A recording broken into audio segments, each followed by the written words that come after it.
జరుగుతూ ఉండడానికి గల ప్రధానమైన కారణం ఏంటంటారు? ఇంకా సాంకేతికంగా మనం అభివృద్ధి చెందాల్సిన అవసరం ఉందంటారా? మీరేం చెప్తారు అసలు? నమస్కారం అండి. నమస్తే సార్. ప్రేక్షకులందరికీ నమస్కారాలు. నమస్తే సార్. చాలా దిగ్భ్రాంతికరమైన సంఘటన ఇది. మన ప్రముఖ లీడర్ భారతదేశం ఒక మంచి రాజకీయవేత్తని కోల్పోయింది అనుకున్న సందర్భం. పోతే ఇప్పుడు మనకి వచ్చి విమాన ప్రమాదాలు అనేది తప్పి జరుగుతున్నాయి అంటే ఆ లోపాలని మనం ఇప్పుడు ప్రస్తుత పరిస్థితి ఏం జరిగింది అనేది కరెక్ట్ గా విశ్లేషించలేకపోయినా దర్ ఆర్ 2 ఫ్యాక్టర్స్ అండి. ఒకటేమో సాంకేతిక లోపం కానీ లేకపోతే మానవ తప్పిదం కానీ, రెండు కారణాలు జరిగి ఉండొచ్చు. ఇది క్రాష్ ల్యాండింగ్ అని నేను వార్తల ద్వారా వింటూ జరిగింది.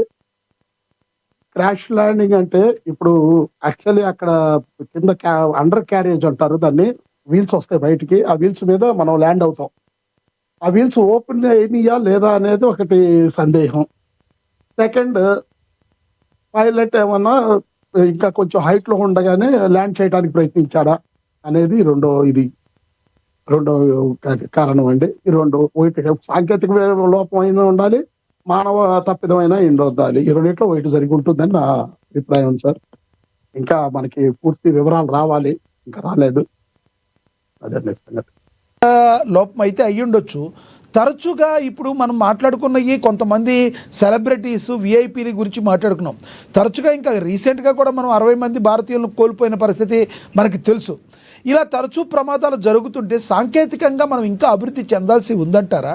మరి ప్రపంచవ్యాప్తంగా ఇంకా విమానయాలు ఇంకా ఎంత అద్భుతంగా ఉన్నాయి, వాటి దగ్గర నుంచి టెక్నాలజీని ఇంకొంచెం సాధించుకోవాల్సిన అవసరం ఉందంటారా?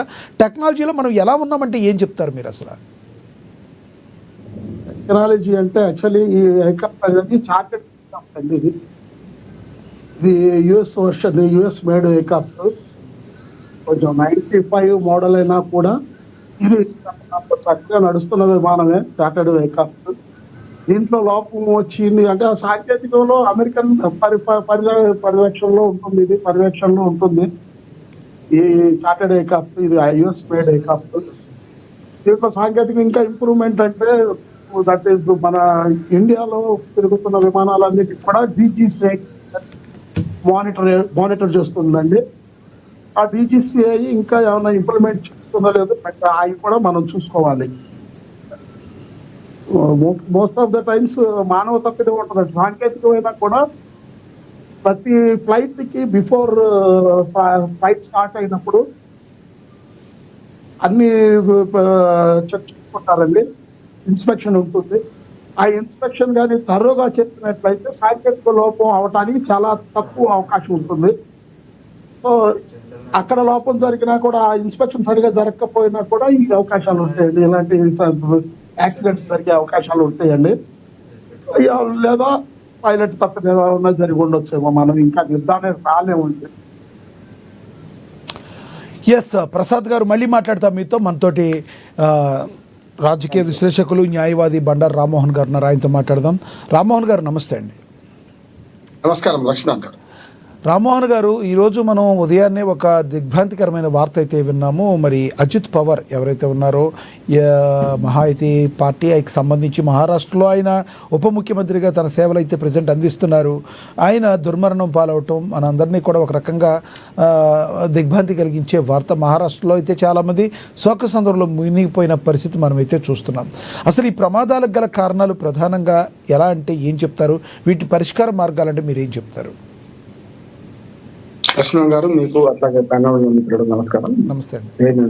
కూడా మీరు ఇంతకుముందు చెప్పిన అందరూ నాయకులు, సెలబ్రిటీస్, అట్లాగే సినిమా యాక్టర్స్ కంటే ముందు కూడా మనం చూసుకుంటే స్వాతంత్ర సమర మన యుద్ధంలో ఎవరైనా చెప్పాలంటే నేతాజీ సుభాష్ చంద్రబోస్ గారు కూడా విమాన ప్రమాదాలు మరణించాలని ఉంటుంది. నిర్ధారణ కాకపోయినా 120-130 ఏళ్ళు బతకడు కనుక ఆయన విమాన ప్రమాదం చనిపోయినట్టు ఆధారాలు సరిగ్గా దొరకకపోయినా మనకైతే నోట్ అదే ఉండదు.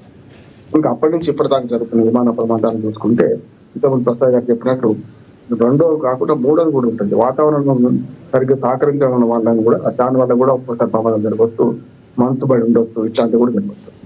ముఖ్యంగా బారామతి విమానాశ్రయం గురించి మనం చెప్పుకోవాలంటే అది కేవలం చిన్న చిన్న చార్టర్ ఫ్లైట్ దిగడానికి మాత్రమే, రోజు ప్రయాణికుల విమానం కావాలి, దిగేది కాదది. అంటే పూణే, బొంబాయి మీద ఒత్తిడి తగ్గించడానికి ఆ బారామతి విమానాశ్రయం పెట్టుకున్నారు వాళ్ళు. ఇట్లాంటి ప్రైవేటు హెలికాప్టర్లు కానీ లేకపోతే చిన్న విమానాలు కానీ పెట్టుకున్నారు. అందుకని ఇక్కడ రెండు ఉంటాయి. ప్రైవేటు విమానాలు ఆపుకోవడానికి కూడా అడ్డగా ఉంటుంది. మనం చూస్తున్నాం బేగంపేట విమానాశ్రయంలో ప్రైవేట్ విమానాలు ఆడడానికి హైదరాబాద్ లో అడ్డగా ఉంటాం. జనరల్ గా నేను శంషాబాద్ లో అవకాశం లేదు. కానీ వీటి మన ఉదాహరణకు మనం కారు కానీ ఇతరత్ర పెద్ద వెహికల్ చిన్న వెహికల్ తీయకపోతే ఒక 6 నెలలు ఖాళీగా ఉండదనుకోండి, అప్పుడు కొంతవరకు రిపేర్లు వచ్చే అవకాశం ఉంటుంది. కానీ ఇది అట్లా కాదు. దీనికి ఏంటంటే ఎప్పటికప్పుడు నడిపించి చూస్తున్నాను.